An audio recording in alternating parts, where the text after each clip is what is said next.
Good evening to all of my fellow Americans. It is my pleasure to be sitting here today, serving you righteously as the President of the United States of America.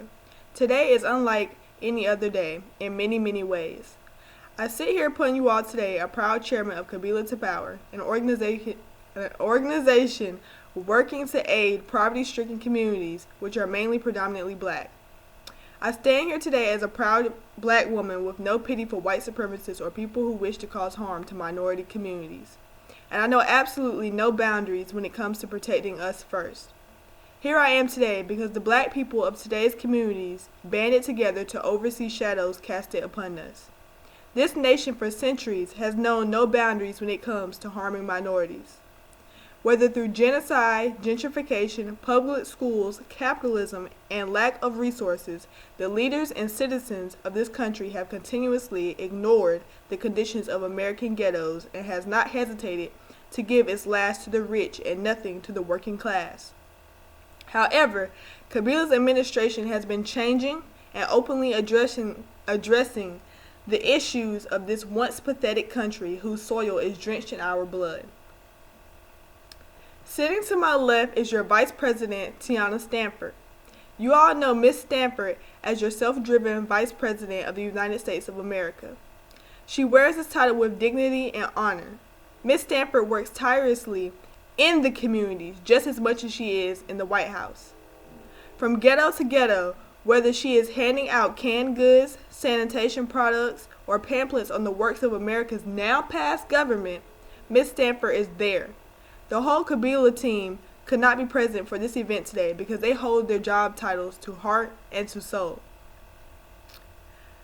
They love the American people, but realize we are real people with real issues going on right now as we speak. Time stops for no one, and neither do they.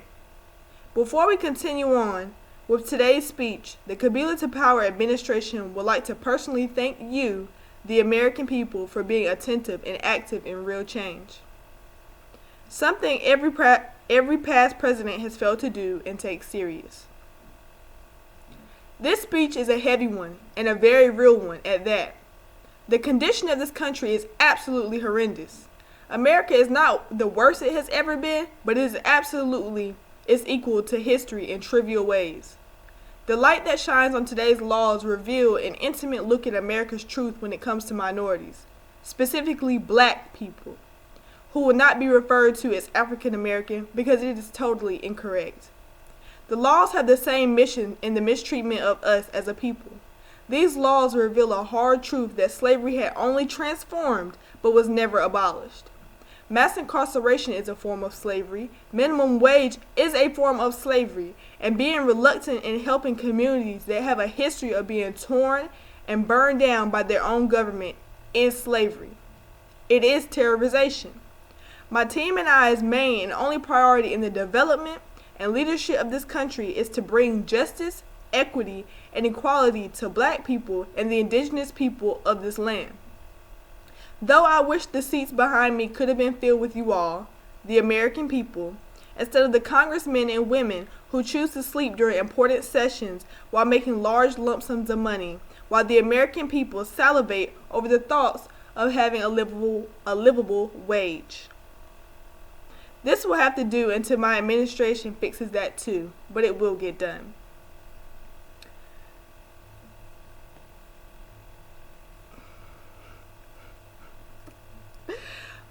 Okay. The rest of this speech will be given in Ebonics. Why? Because destroying the English language is a form of revolution, and I am a revolutionary first.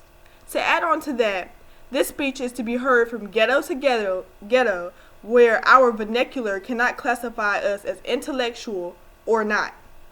I want my people to see themselves in me because I am them. So to begin, what's up? What's good? Crips, Blood, Paru, GDs, American Gangsters, and Sevens. America has had us bent for over 400 years. The conditions were set in place to keep us all repressed, oppressed, exploited, and violated for centuries. All while the culture we have developed has been imitated by our oppressors. We are made a clown first and savage secondly in their eyes. Now, my people need to recognize why this is, and it is because if the people realize the power is in them, the government will be practically powerless. Power to the people. Now, let's take a look into mass incarceration. Drug arrests, and I quote, drug arrests continue to give residents of over-policed communities criminal records, hurting their employment prospects and increasing the likelihood of longer sentences for any future offenses. And that's a quote from Wagner. Meaning, in these communities, predominantly black communities, where there are police substations and constant terrorization coming from policing, there are more likely to be arrests made. Why are there more likely to be arrests made in a community that is literally trying to survive off of anything? Because they have been deprived of resources. That doesn't look like systemic racism to you all. In simple terms, all this means is, and I quote, lock your black behind up while you try to provide for a family in illegal ways because of their actions, their being the government prior to this one. What they will not tell you is that $7.25 is absolutely inhumane. What they also will not tell you is prisons make money off of black bodies. Black people came to America as a product, and they are still being treated as a product today. While we make up 13.6% of this trifling nation, the majority of the incarcerated population is black. Now, how could we be a minority in a nation but make up the majority in prisons? Do you know why this is that you all bang nowadays? Maybe, maybe not. However, gangs were set in place to protect and serve the community because police, just like now, have failed to do so. Hence, brotherly love overrides oppression and destruction and community revolution and progress. Bloods and Crips. Do you know why the police actively terrorize our communities? And it is not because we are barbaric savages like they make us out to be. It is because that is their job's origin, to capture slaves and return slaves. Police brutality is hypocritical. The title in itself is hypocritical. There is no way police brutality can exist when that is their job. Their job is to be brutal. That is their job description, to be a product of white supremacy.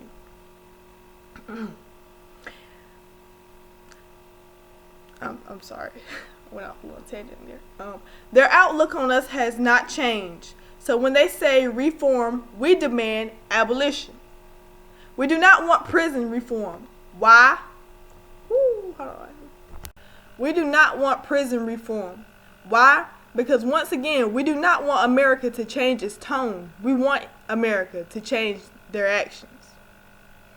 If America can be loud and keen in its support for white supremacy, shouldn't America be even louder and more supportive for black power? These blood-hungry capitalists move into our hoods and violently take us out and build more low-income paying jobs that they expect us minorities to work for. We do not need that, and we do not need public schools whitewashing our curriculum to maintain white comfort. White comfort is the main reason as to why black people have not progressed. We refuse to make white people uncomfortable. Where there is comfort, there will be no growth. Growth happens in uncomfortable situations. Make them uncomfortable. Public schools curriculums continue to whitewash. Public schools curriculum is continuing to be whitewashed just to maintain a white sanctified bubble of privilege. Because they cannot fathom the thought of black greatness. We do not have change because white people have never truly been uncomfortable. I can talk about the problem all day, but in the end, it would have been all pointless without solutions.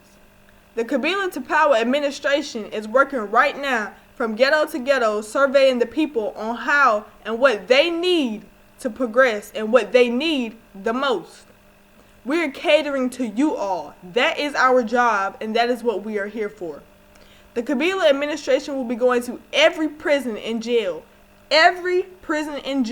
across the nation, removing those of nonviolent drug convictions to send them where they actually need to go. Get help. Every single American inmate's cases will be closely examined to help suit the person's particular needs. Minimum wage is an American crime, and we demand that it is raised. Every law that has lingered over this land will be rewritten, because old and younger white people, no matter the gender, couldn't possibly tell me what it means to be black or to be a minority. These are executive orders from the president and demands from the people. This country has served its purpose and playing the role as hell. But those malicious reigns are over now. We do not celebrate the pain of people no matter where they are, whether here or there. Cheers to Black Power and cheers to Black people. The Kabila to Power administration is working hard every day to make sure that we are actually serving the people. No, we do not stand with Bernie, and no, we do not stand with the far right. Because in actuality, compared to everybody else, that is the reason why past people who are considered leftists are considered leftists. They are not radical. They have not experienced the ghettos. Then they can't possibly endure the conditions they expect American people to live through. American problems in the past have been separated from black issues. They don't consider black issues American issues. They don't handle the two. Black people in this land and black people globally have been affected by the United States of America. Under the Kabila to Power administration, we will be working on the front lines to ensure that black people globally are to be connected and are to be treated righteously, just as Europeans that move here are treated. We demand foreign affairs not to be other forms of genocide, and we demand African people globally to be liberated. Where there is any suffocation of African people, the American government will be stepping in under the Kabila to Power administration. Injustice anywhere is a threat to injustice everywhere. I forgot who said that, but props to him. Thank you. Thank you all for coming.